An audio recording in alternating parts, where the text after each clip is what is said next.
So let us continue with the two dimensional boundary value problem that we started looking in the last class. And basically let me summarize what we have done in the last class. We started out with the problem statement of general two dimensional boundary value problem, and we also looked at equivalent functional for that problem. This is a the problem that we have taken is a second order differential equation defined over a two dimensional domain surrounded by a boundary, and we also looked at how to derive the element shape functions for a 3 node triangular element, and also we looked at how to get the element equations using Galerkin criteria in conjunction with the 3 node element shape functions that we derived, and finally we got element equations. So now let me quickly go through what we have done in the last class.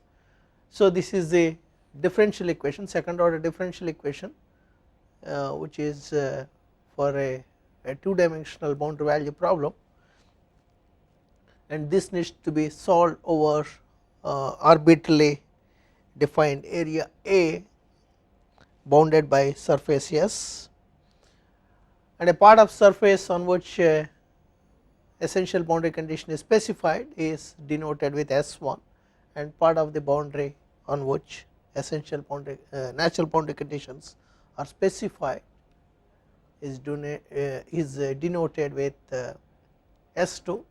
So these are the two boundary conditions, either of these can be specified, and subjected to these two boundary conditions we need to solve this two dimensional boundary value problem. So that is the problem statement, and using Galerkin criteria we get this equation where n I takes values 1, 2, 3, because there are 3 shape functions for a 3 node triangular element, and using integration by parts, that is Green's theorem, we get these two identities or two formulas.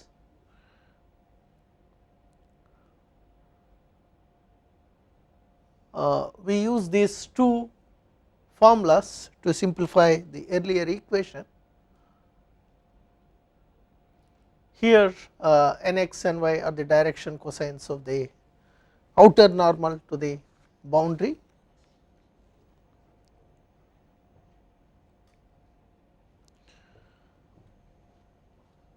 so using Green's theorem on the first two terms of the equation that we obtained using Galerkin criteria, we get this equation, which can be further simplified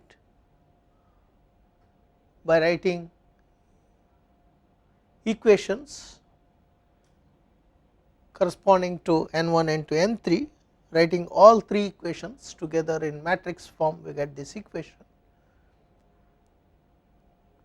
And here the boundary integral over S2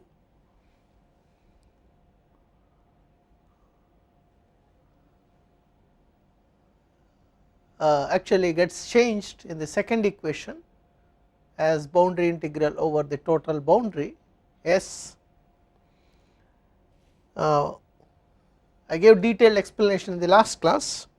Integral, we can write this because integral over S1 is unknown, and there is no need to evaluate it since corresponding nodal parameters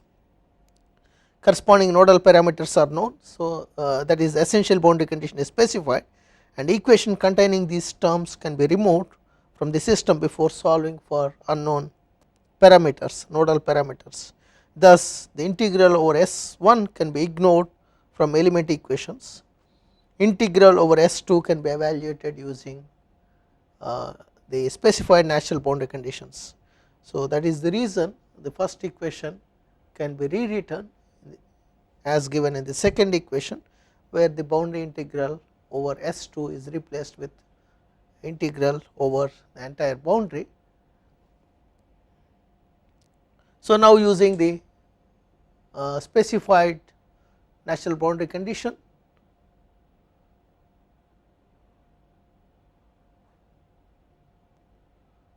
the boundary integral can be simplified further using this natural boundary condition, and when we plug in this boundary integral term into the equations, the complete element equations can be written like this: kx plus ky plus kp plus k alpha times d is equal to r cube plus r beta, or it can be compactly written as kd equal to r, where k is defined as kx plus ky plus kp plus k alpha, and r is defined as r cube plus r beta. And if you see each of these kx, ky, kp, k alpha, they are all area integrals or integrals over the entire domain, and we need to adopt numerical integration scheme when the integrand becomes complicated. So, this is how kx, ky, kp are defined, and k alpha and r beta corresponds to the natural boundary conditions. K alpha is defined like this, r beta and r q is defined like this. Since k alpha and r beta corresponds to the boundary on which natural boundary condition is specified, it must be kept in mind that k alpha and r beta are added only for those elements for which natural boundary conditions are specified, and if for a particular problem no natural boundary condition is specified, then k alpha and r beta are going to be 0.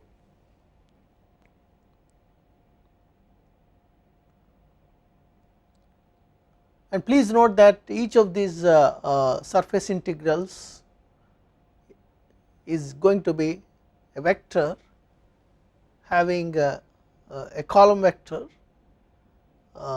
which is going to be having 3 components, because if there are 3 nodes for the triangular element that we are considering, and that if at each node there is 1 degree of freedom, then these boundary integrals that is k alpha, r beta, r q are going to be having a vector having 3 components, and kx, ky, kp and k alpha are going to be a matrix having dimension 3 by 3, since this corresponds to a triangular element having 3 nodes, and assuming 1 degree of freedom at each node, we get 3 by 3 matrix. So, this k alpha and r beta are added only for those elements for which natural boundary conditions are specified, and equations associated with essential boundary condition must be removed from the global equations before solving. Once we assemble all the element equations, and once we come up with the global equations from the information of element connectivity, and we need to remove the equations associated with essential boundary conditions before we solve the global equations. So, now let us see how each of these matrices and vectors looks like for a 3 node triangular element.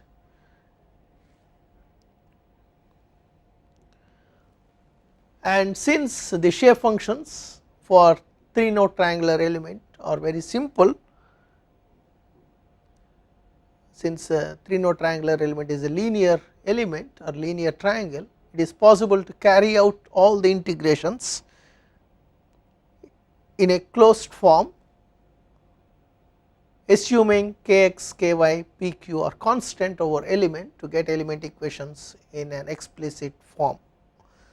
This is possible only if kx, ky, pq are constant. If they are not constant, the integrand becomes complicated and we need to adopt a numerical integration scheme, which we will be looking at in the later lectures if kx, ky, p and q are not constant. So, now let us assume these are constant, and now let us see how to evaluate, simplify further the matrix kx. Matrix kx is defined like this: integral kx coefficient kx bx times bx transpose integrated over entire element area. And now substituting what is bx, bx is nothing but derivative of shape functions, a vector consisting of derivative of shape functions with respect to x, substituting bx, bx transpose, and you can see, or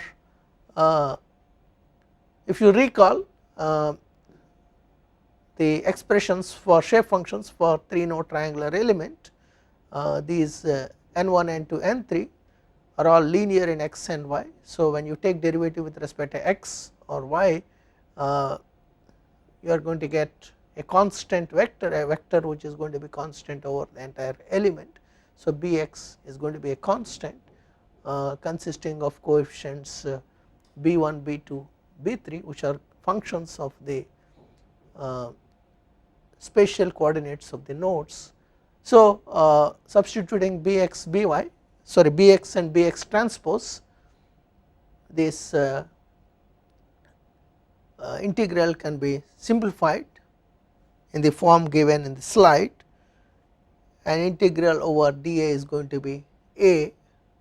So, this can be further simplified in this manner, and this kind of expressing kx in a closed form is possible only if the coefficient kx is constant. If it is not constant, the integrand becomes complicated. Similarly, we can write explicit expression for matrix ky, except that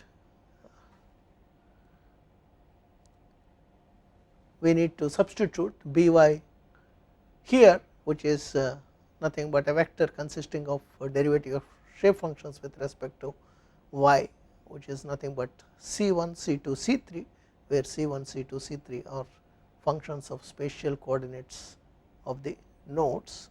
So, substituting all that information and simplifying this integral similar to what we have done, or adopting similar procedure as for the previous case of kx, we get ky in this manner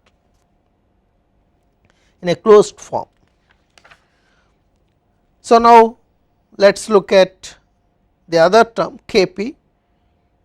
Kp is defined like this: assuming p to be constant, we can take p out of the integral and multiplying n, which is nothing but a vector consisting of shape functions n1, n2, n3, carrying out multiplication of n transpose. This can be further simplified in the manner which is shown in the slide. Here please note that this n1 square, n1, n2, n1, n3 and all these quantities are not going to be constant, they are going to be functions of spatial coordinates. So, to carry out these integrations, we need to adopt some kind of numerical integration scheme, or fortunately there is a formula to evaluate this in a closed form.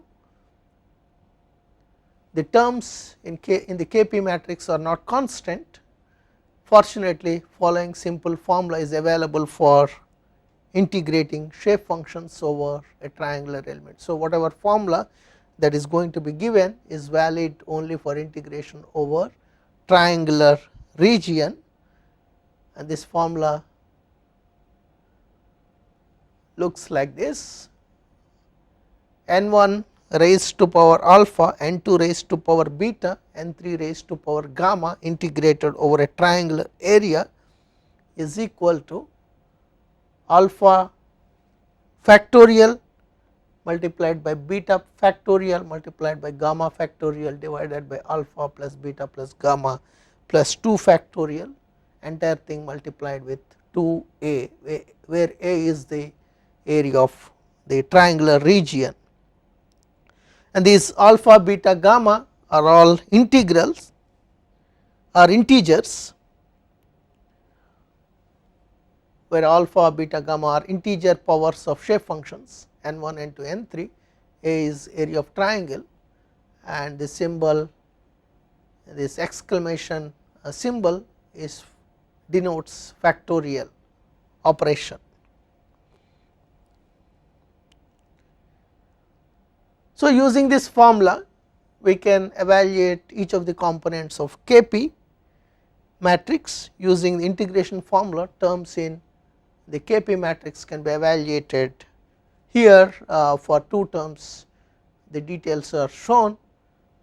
Integral n1 square over triangular region we can rewrite as n1 power 2, n2 power 0, n2 n3 power 0, because any number raised to power 0 is equal to 1. So, now alpha is equal to 2, beta is equal to 0, gamma is equal to 0. So, with this with this information, substituting this into the formula, we get 2 factorial divided by 4 factorial times 2a, which can be simplified as a over 6, that is one component of Kp matrix, integral n1 square over the triangular region. Similarly, product of n1 n2 integrated over triangular region, it can be written as n1 power 1, n2 power 1, n3 power 0. That means alpha is equal to 1, beta is equal to 1, gamma is equal to 0. Substituting all this information into the formula, we get 1 factorial times 1 factorial divided by 4 factorial times 2a, which can be simplified as a over 12. So, in this manner we can carry out integration of all the components, and Kp matrix can be obtained by plugging in all these integrals. Evaluating other terms in a similar manner, the matrix Kp can be written like this. And again, once again, this is this formula, application of this formula is possible only if we are integrating the shape functions over triangular region, and p is constant. Here p is assumed to be constant. If p is not constant, the integrand becomes complicated and we need to adopt numerical integration scheme. So, we have seen how to evaluate kx, ky and kp for a 3 node triangular element. Now, let us look at the other quantities. Rq is defined like this: integral or q times n integrated over triangular region, and here also if q is constant we can take q out of the integral, and rest of the for evaluating rest of the quantity, that is integral of any shape function n1 n2 n3, we can adopt the formula that we have seen earlier. The formula that we have seen is n1 power alpha times n2 power beta, n3 power gamma integrated over triangular region is alpha factorial times beta factorial times gamma factorial divided by alpha plus beta plus gamma plus 2 factorial times entire thing multiplied by 2a. So, this formula can be applied to simplify each of the component of Rq. Example, integral n1 over triangular region can be written as n power n1 power 1, n2 power 0, n3 power 0, and which can be simplified to 1 factorial divided by 3 factorial times 2a, and which is equal to a over 3. Similarly, evaluating other components, that is integral n2 over triangular region and integral n3 over triangular region, we get all the components of RQ, and RQ can be written like this. And here once again Q is constant, then only this is valid,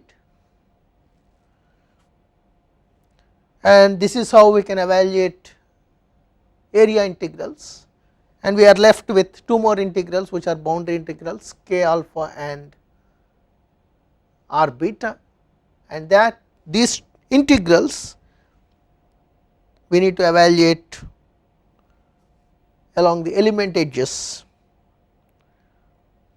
Since boundary integrals, or since the boundary of element consists of 3 straight lines like this is the triangular element that we are looking at, or we are trying to develop element equations for this kind of triangular element.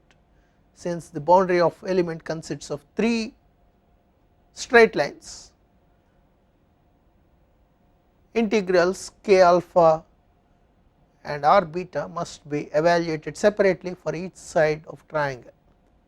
So, we need to evaluate these integrals for each of the sides 1 2, 2 3, 3 1 separately, and if you see the schematic there, for each of these edges local coordinate system is defined. S for side 1 2 starting at node 1, S is equal to 0 corresponds to node 1, and S is equal to length of side 1 2 corresponds to node 2. Similarly, for side 2 3 local coordinate system is defined, and side 3 1 local coordinate system is defined. So, now we need to evaluate these integrals for each of these sides, taken each of them separately. So, now the details for one of these sides will be illustrated here, and one more thing to note is along side 1 2 the shape function of node 3 is going to be 0, along side 2 3 shape function of node 1 is going to be 0, along side 3 1 shape function of node 2 is going to be 0.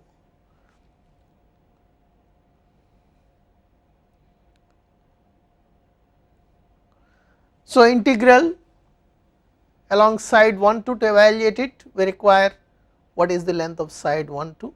Side 1 2 can be calculated once we know the coordinates of each of the nodes. With the information of coordinates of node 1 and node 2, we can calculate length of side 1 2.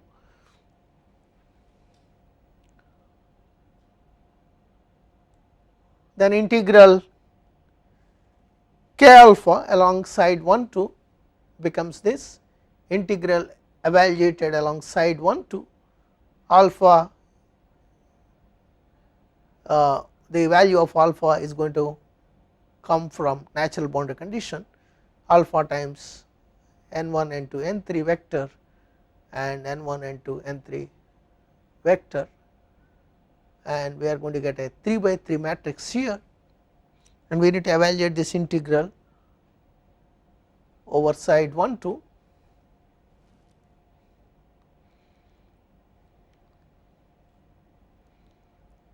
So, we can adopt numerical integration scheme, because we cannot use the formula that we have seen earlier, because that is only applicable for integration over triangular region, that is for area integral. So, now along side 1 2 shape function of node 3 is going to be 0, while n1 and n2 are linear functions of S. How to get the shape functions of n1 n2 along side 1 2? We can use Lagrange interpolation formula that we already learned for one dimensional. When we are looking at one dimensional elements, we already looked at Lagrange interpolation formula for 2 node linear element. We can use that. Using the one dimensional Lagrange interpolation formula, the trial solution along side 1 2 can be written like this: n1 times t1, t1 is the field variable value at node 1, n2 times t2, t2 is field variable value at node 2, and the shape function of n1 can be obtained using Lagrange interpolation formula, taken side 1 2 alone. Shape function of node 1 along side 1 2 is given by L12, where L12 is length of side 1 2 minus S divided by length of side 1 2, that is shape function of node 1 along side 1 2. Shape function of node 2 along side 1 2 is given by S divided by length of side 1 2. So, these formulas can easily be obtained using Lagrange interpolation formula. So, since shape function of node 3 is 0 along side 1 2, we can rewrite this equation as n1 n2 0 times t1 t2 3 t3 as given in the equation there. So, this is how trial solution can be written in terms of nodal values t1 t2 t3 along side 1 2. So, substituting this t value,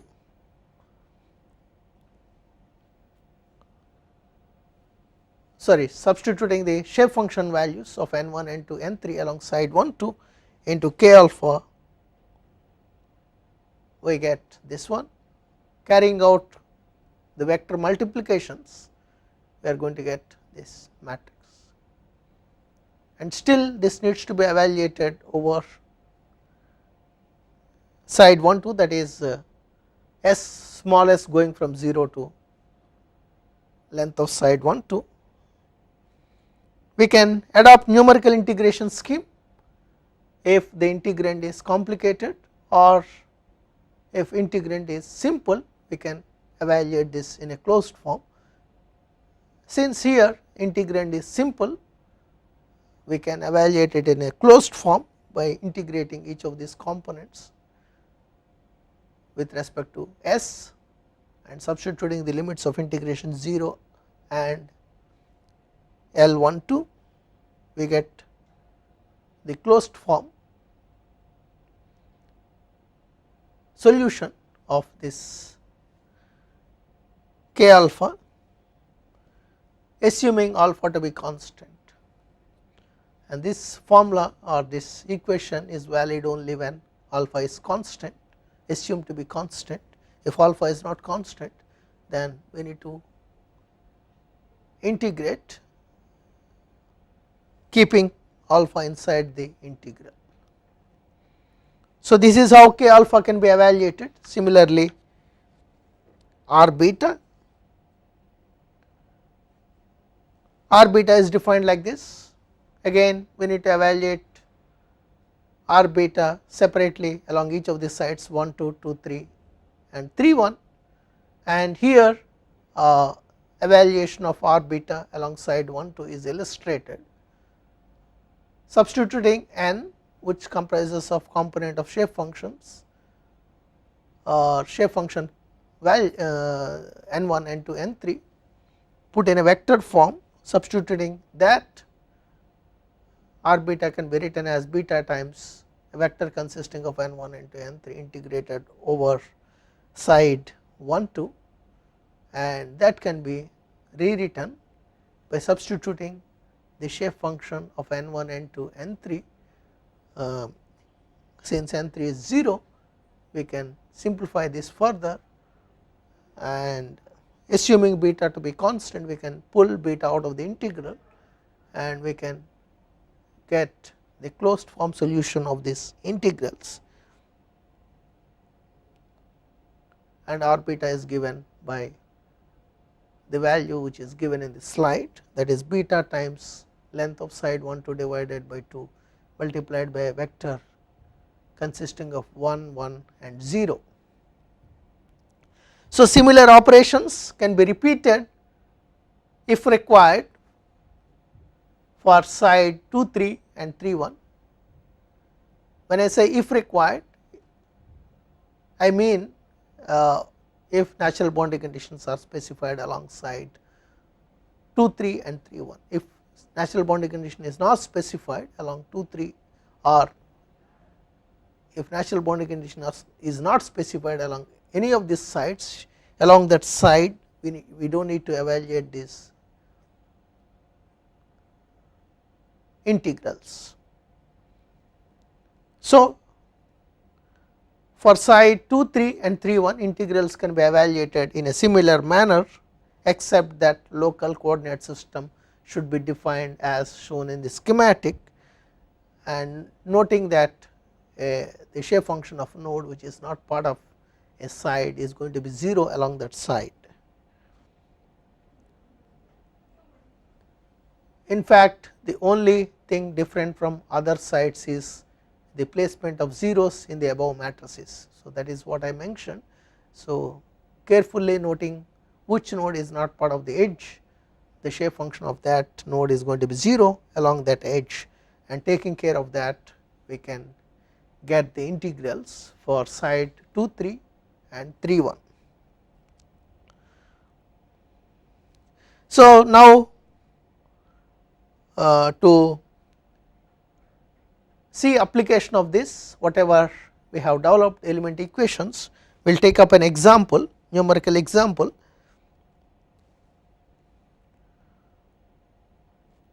And also it is easy to verify that for sides 2 3 and 3 1, the simplified form of k alpha and r beta are this.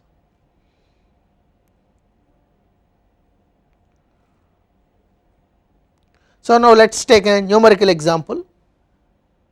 Say, so a numerical example is going to be presented here to illustrate how to use the above element equations and to illustrate the assembly process for 2-dimensional problems.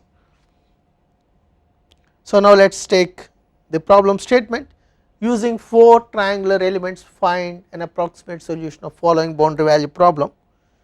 This is the boundary value problem or the differential equation for which we need to find solution. The field variable is t, and this differential equation is valid over domain A, where A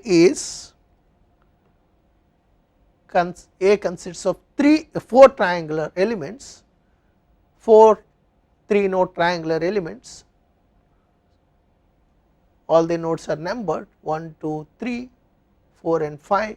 Fifth node is at the center of A, and along each of the edges the boundary conditions are also shown, and also the geometrical details are given, the problem dimensions, and from the details that are geometrical details that are given in the schematic, we can easily using the coordinate system that is defined, we can easily figure out what are the nodal coordinates of each of the nodes 1 2 3 4 5, and also elements are numbered as 1 2 3 and 4.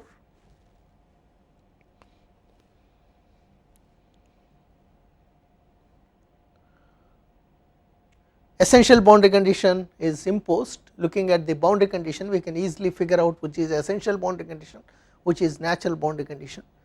Essential boundary condition is imposed on side 3 4 along the edge which is connecting nodes 3 and 4, and natural boundary conditions are specified along edges 1 2 2 3 and 4 1 along the remaining 3 edge sides. So, now we have all the information, like boundary conditions are given along all the edges. So, we can easily identify what is alpha and beta when we compare this with the general 2 dimensional boundary value problem, and also given the differential equation, we can also find what is kx, ky, pq if we compare with the general 2 dimensional boundary value problem. So, now let us start assembling the element equations, starting with element 1. Element 1, first we need to identify what are the nodes, identifying element connectivity as 1, 2, 5.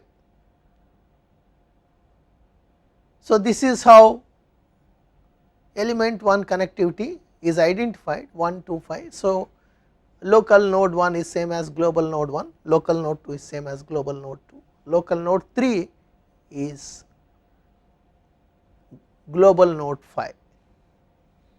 So, identifying element connectivity as 1, 2, 5, we have element sides, side 1, 2, local side 1, 2 is same as global side 1, 2, local side 2, 3 is going to be side 2, 5, and side 3, 1 is going to be local side 3, 1 is going to be 5, 1. So, with this understanding and also identifying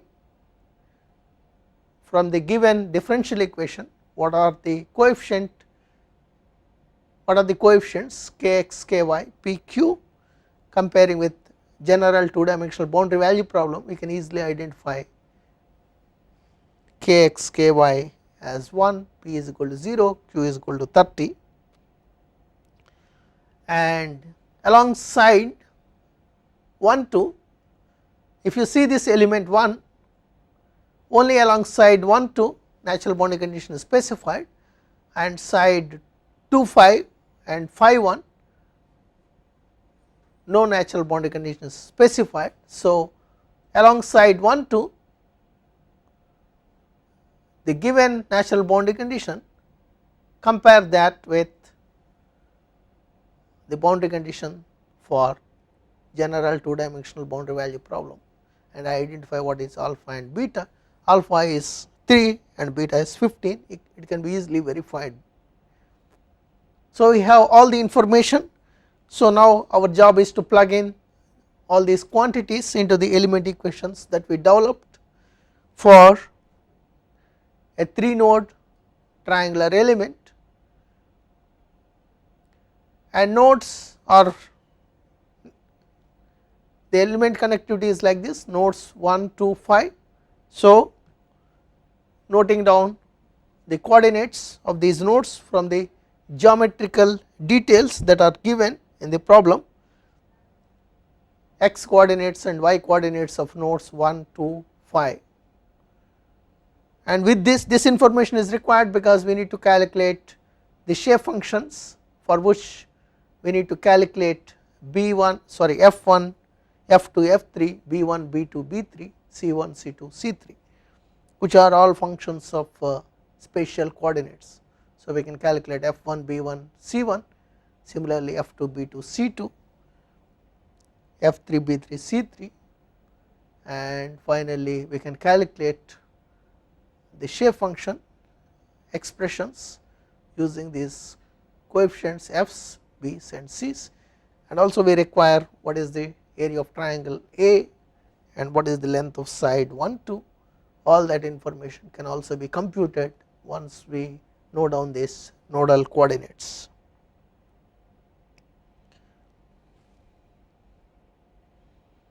So, with this information we can easily find the shape function expressions n1, n2, n3 corresponding to the element 1 connecting nodes 1 to 5.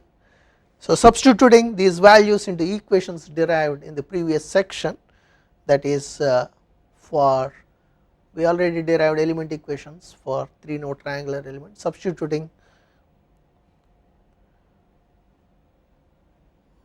the B's values B1, B2, B3 into Kx matrix that we already have, and C1, C2, C3 values into Ky matrix that we have.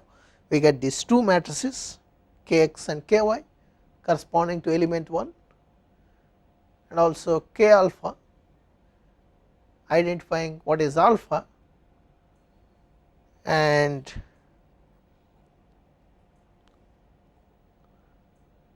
plugging it into the element equation that for K alpha that we already developed, we get this K alpha for side 1 2, and since P is 0, coefficient P is 0, Kp is going to be 0, 0 in the sense it is going to be a 3 by 3 matrix of zeros, and also Rq and R beta can be assembled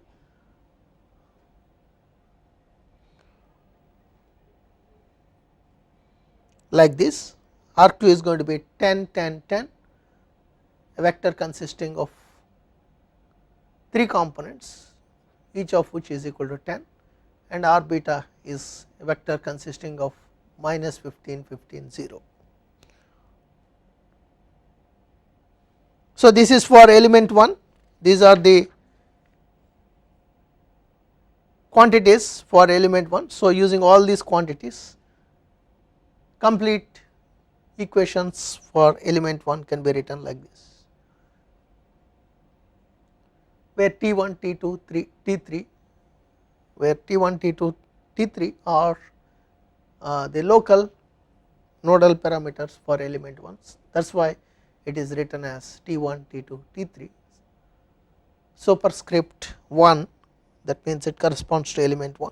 So, similar operation we can also repeat for other elements, element 2, element 3 and element 4, except that we need to keep a note carefully on the element connectivity and also the coordinate of elements, coordinates of nodes. So, for element 2 the details of workout is shown here. Element 2 the connectivity is defined like this: 1 5 4, that means local node 1 is same as global node 1, local node 2 is global node 5, local node 3 is global node 4. So, with this understanding and also comparing the given differential equation with general boundary value problem equation, we get this Kx, Ky, Pq, which is similar to element 1, and natural boundary condition. If you see the natural boundary condition that is specified along side 4 1, that is the local side 3 1, we get this information: alpha is equal to 0, beta is equal to 0. So, for this particular element K alpha is going to be 0 and K beta is also going R beta is also going to be 0. So, once we have all that information, following the procedure similar to that for element 1, we get Kx, Ky and Rq, and rest of the quantities Kp, K alpha, R beta are 0. So, using all this information we get the complete equations for element 2.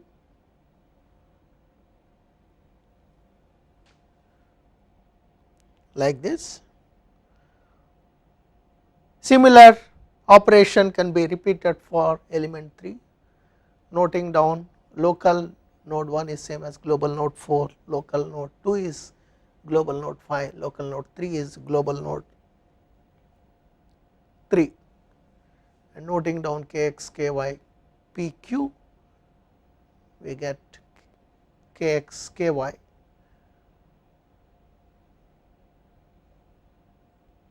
Rq, and there is along this along any of these sides of this element natural boundary condition is not specified. So, K alpha, R beta are going to be 0, P is 0, that is why Kp is equal to 0. So, complete equations for element 3 are given by this. Please note that for element 3, even though along edge 3 4 essential boundary condition is specified, at this stage we have not used that information, but later when we assemble the global equations based on the element equations for all the 4 elements, and once we get the global equation, at that stage before we solve the global equation system, we impose this information, that is along side 3 4 t value is 100, at that stage we are going to impose. So now let us go to element 4, identifying local node 1 as global node 2, local node 2 as global node 3, local node 3 as global node 5, and rest of the information similar to the other 3 elements. We can get kx, ky, rq, and rest of the matrices and vectors are going to be 0, because p is 0 and alpha is 0, beta is 0. Complete element equations for element 4 are these. So now we have element equations for element 1, 2, 3, 4. So now we need to assemble the global equations. For that we require global location coefficients in the element matrices. So we look at, once again we look at the element connectivity or the nodal connectivity for each of the element.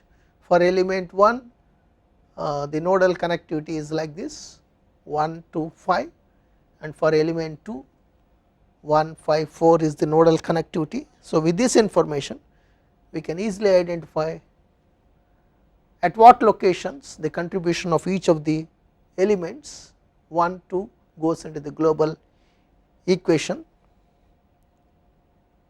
So element 1 contribution goes into the locations that are given under element 1, and element 2 contribution goes into the locations that are given under element 2 into the global equations from the local equations. Similarly for element 3 and element 4, element 3 the nodal connectivity is 4 5 3, and element 4 nodal connectivity is 2 3 5.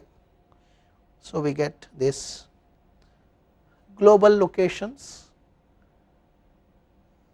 for coefficients in element matrices. So using this information we can easily assemble the global equations by plugging in the corresponding locations the local element equations contributions into the global equations, plugging in based on the information that we just have, we get these global equations. So at this stage we need to impose, before we proceed further we need to impose that t value along a side 3 4 is 100, that is t 3 is going to be 100, t 4 is going to be 100. We need to impose that condition. That condition we are getting from the problem that is given to us.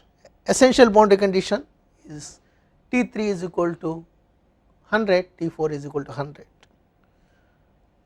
Corresponding terms in the right hand side vector are unknown. So whenever essential boundary condition is specified in the global equation system, the corresponding terms in the right hand side vector becomes unknown, that we already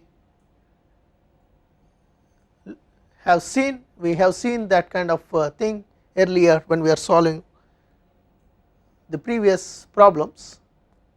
So final equations, after imposing T3 is equal to 100, T4 is equal to 100 becomes this, and this to solve for the 3 unknowns T1, T2 and T5, we need to rearrange this equation system. The 3 unknown T1, T2 and T5 can be obtained from equations 1, 2 and 5, and the previous global equation to solve for T1, T2 and T5 needs to be rearranged like this, and which can be simplified and solved for T1, T2 and T5. Entries in the third and fourth column multiply the known values and can be moved to the right hand side.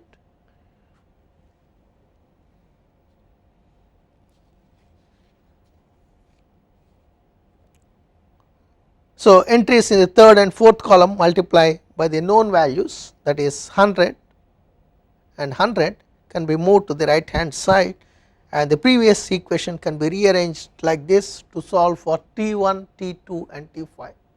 So, once this equation system is solved, we get solution T1, T2, T5 like this. So, once we obtain solution for T1, T2 and T5, we can go to each element and do post processing. Complete solution and its derivative in each of the element can be obtained, over each element can be obtained from the shape functions. So, shape functions corresponding to element 1, n1, n2 and n3. So, t is given by t at any point in the element is given by n1 times T1 plus N2 times T2 plus N3 times T3. So, for element 1 we know what are the nodes. For element 1 the nodes are 1, 2, 5. So, using the nodal values T1, T2 and T5, we can get T value in over element 1 using this, which can be further simplified. And once we have this, we can easily calculate derivative of t with respect to x, derivative of t with respect to y, and this gives us information about derivative of t over element 1, and similar operation can be repeated for other elements. Similarly, for other elements we get t is equal to this, for over element 2, over element 3 t is this, and over element 4 t is this. And also we can check whether the solution for T1, T2 and T5 that we obtained is how accurate is that by sub plugging it into the natural boundary condition alongside 1, 2. Check for natural boundary condition alongside 1, 2. So, this is the natural boundary condition that is given alongside 1, 2, and partial derivative of t with respect to n is defined as partial derivative of t with respect to x times direction cosine component nx plus partial derivative of t with respect to y times direction cosine component ny. So, we can write the given natural boundary condition like this, and for side 1, 2 nx is equal to 0, ny is equal to -1, substituting that we get this. And now plugging in t value, we can, and derivative of t value, we can see that the equation is not satisfied exactly. So, we can conclude that solution is not very good, and this is expected since we used only 4 linear elements. 4, please note that 3 node triangular element is a linear element for 2 dimensional problems. So, we used 4 linear elements, which may not be good enough to get the accurate solution for this problem. So, to get more accurate solution we need to use much finer refinement for this problem. Okay. So, with this we will continue in the next class.